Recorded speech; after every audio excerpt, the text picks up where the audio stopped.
के बिहार में इस दलित बच्ची की हत्या पर लगातार लोग मुखर होकर उसका विरोध कर रहे हैं और जो बलात्कारी है साथ में पीएमसीएच के बारे में भी लगातार विरोध कर रहे हैं। उसमें गरीबों को सही तरह से इलाज नहीं हो रहा है और गरीब वहां जाते हैं तो घंटों घंटों इंतजार करना पड़ता है। देखिए ये घटनाक्रम एक ऐसा घटनाक्रम है जो सीधे तौर पे कहा जाए तो बिहार सरकार की तरह से फेलियर है बिहार में, वो जो दर्शाती है। और कानून व्यवस्था किस तरह है, इसका मतलब हुआ है कि यह सरकार कानूनी रूप से असफल है। और मैं एक बात और कहना चाहता हूँ दलित नेताओं से, दलित पार्टी चलाने वाले कि समाज को बेचकर इस मुद्दे पर ये दोनों नेता जो बिहार में दलित को वोट लेकर के डबल सरकार को समर्थन कर रहा है, या चुल्लू भर पानी में दोनों नेताओं को डूब मरना चाहिए। शर्म करना चाहिए कि तुम दलित को वोट लेते हो और दलित की बहू बेटियों को इज्जत हो जाए या पूरा हो जाए, उसके वजह से उनकी डेथ हो जाती है।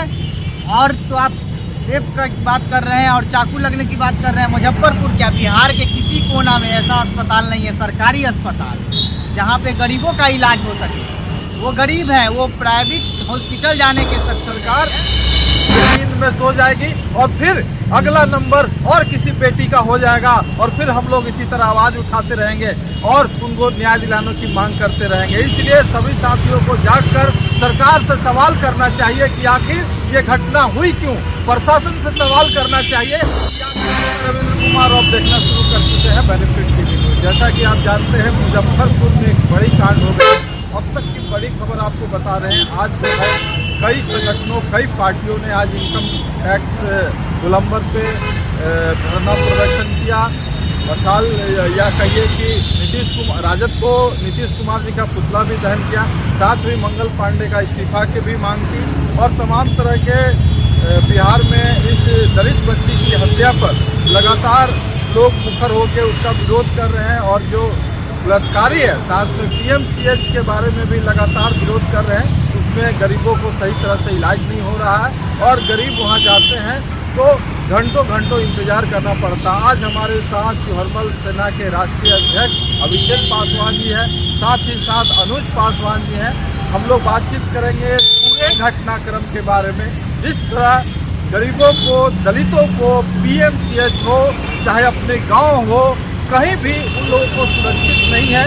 गांव में रहेगा तो उसके साथ बलात्कार हो जाता है और शहर आके पीएमसीएच के इलाज कराने के लिए आइएगा या कोई भी अस्पताल में इलाज कराने के लिए जाइएगा तो आपको बेड नहीं मिलेगा। ये है गरीबी या गरीबों की दुर्दशा। तो सर आपसे पूछना चाहते हैं क्या इस घटनाक्रम में किस तरह देखते हैं इस घटना को? सबसे पहले तो आपके जितने व्यूवर्स हैं सभी क्रांतिकारी जय भीम, जय राजा सलेम, जय बाबा। देखिए ये घटनाक्रम एक ऐसा घटनाक्रम है जो सीधे तौर पे कहा जाए तो बिहार सरकार की तरह से फेलियर है बिहार में, वो जो दर्शाती है। और कानून व्यवस्था किस तरह से ठप है वो दर्शाता है। और स्वास्थ्य व्यवस्था बिहार का वो किस तरह से फेल है वो दर्शाता है। जिस तरह से जो अभी पिछले दिन जिस तरह से बिहार में या नीतीश कुमार जी लगातार बोल रहे हैं कि हमारी स्वास्थ्य व्यवस्था काफ़ी बेहतर है, क्या लगता है बिहार का स्वास्थ्य व्यवस्था? देखिए बिहार का स्वास्थ्य व्यवस्था ठीक नहीं है। अगर बिहार का स्वास्थ्य व्यवस्था अगर ठीक होता तो वो नाबालिग बच्ची का जो सो हत्या नहीं होता और उसकी जो सो निर्मम निधन नहीं हो पाती। इसलिए क्योंकि 4 घंटा अगर स्वास्थ्य व्यवस्था अगर ठीक रहता तो 4 से 5 घंटा तक एम्बुलेंस में नहीं रखा जाता। और उसके बाद जो है सो अगर कानून व्यवस्था ठीक रहता तो न तो किसी का आयोडीन हत्या होता, न लूट होता, न अपहरण होता। जिस तरह से हम लगातार कांग्रेस के जो कांग्रेस पार्टी है उस पार्टी में लगातार अध्यक्ष जो है राजेश कुमार जी लगातार आवाज़ उठा रहे हैं, लगातार बातचीत कर रहे हैं। जिस तरह से उन्होंने आवाज़ उठाया तो क्या लगता कांग्रेस? देखिए कांग्रेस पार्टी जिस समय गाड़ी में रखा गया था वहाँ पीएमसीएच में, गाड़ी का जब 4 घंटा जब रखा गया था तो बिहार भर में एकमात्र पार्टी कांग्रेस पार्टी ही एक ऐसी है जो पीएमसीएच पहुंचने का काम किया और वहां पे जा कर के जो वहां पे धरना प्रदर्शन किया, उसके बाद जा कर के बच्ची को जो है सो बेड मिला और एडमिट किया गया। अगर कांग्रेस पार्टी नहीं जाती तो ना तो एडमिट होता, हो सके तो बच्ची की जान गाड़ी में भी जा सकती थी। इसलिए बहुत बहुत धन्यवाद है राजेश राम जी को। इसी तरीक़ा से वो दलितों और वंचितों की आवाज़ और ज़रूरत पे जो हमेशा खड़े रहते हैं, इसलिए उनको बहुत बहुत धन्यवाद। आपका जो संगठन है क्या कुछ किया है? देखिए हमारे संगठन के द्वारा जहाँ जहाँ बिहार में हमारी टीम है उन सभी जगहों पे जो सो आक्रोश मार्च निकाला गया है और पटना में जो सो हम लोग लगातार जो सो आक्रोश मार्च निकाल रहे हैं, धरना प्रदर्शन कर रहे हैं।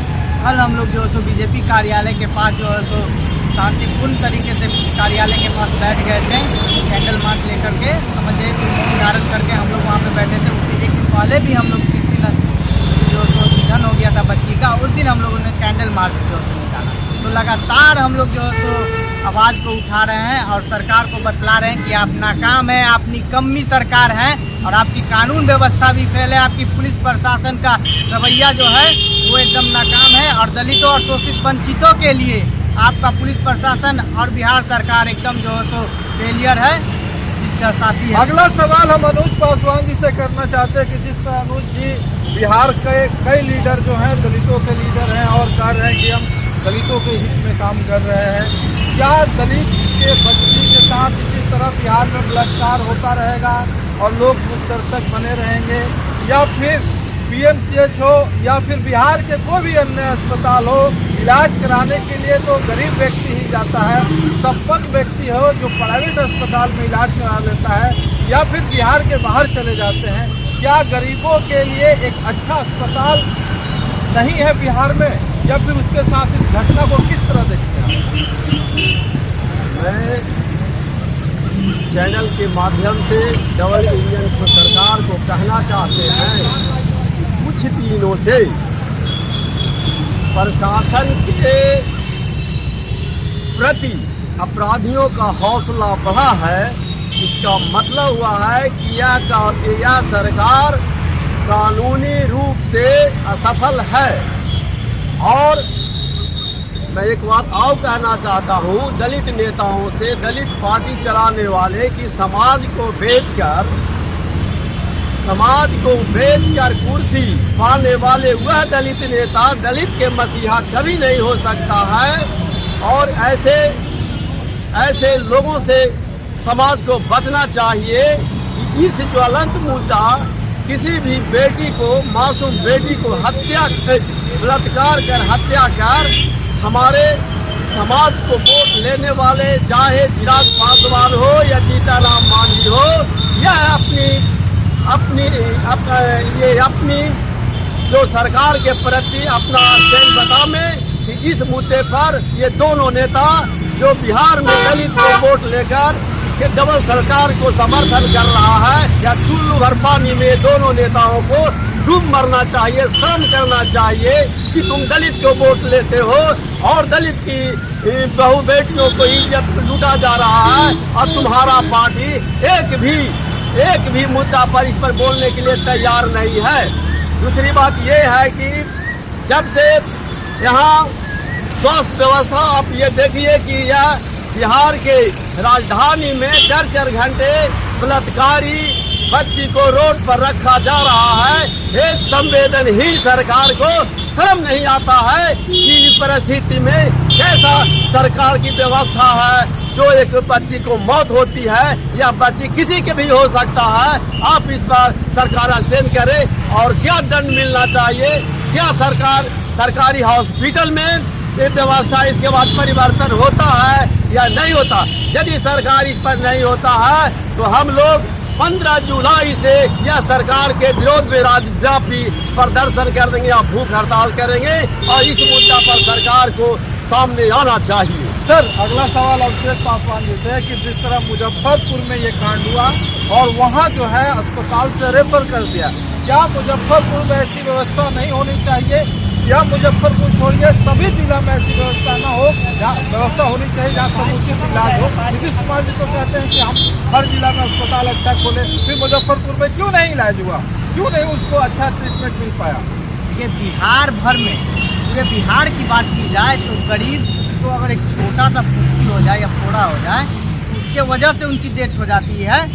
और तो आप रेप की बात कर रहे हैं और चाकू लगने की बात कर रहे हैं। मुजफ्फरपुर क्या, बिहार के किसी कोना में ऐसा अस्पताल नहीं है, सरकारी अस्पताल, जहाँ पे गरीबों का इलाज हो सके। वो गरीब हैं, वो प्राइवेट हॉस्पिटल जाने के सक्षम नहीं है, इसीलिए वो सरकारी हॉस्पिटल जाते हैं। बिहार की राजधानी पटना है और वहाँ सबसे सरकारी अस्पताल PMCH में जो है तो उचित सुविधा नहीं है गरीबों के लिए, वंचितों के लिए। सिर्फ दलित जाति ही नहीं, किसी भी जाति के गरीब व्यक्ति वहाँ पे जाते हैं तो उनको बेड नहीं मिलता है और उनका इलाज अच्छे से हो नहीं पाता है।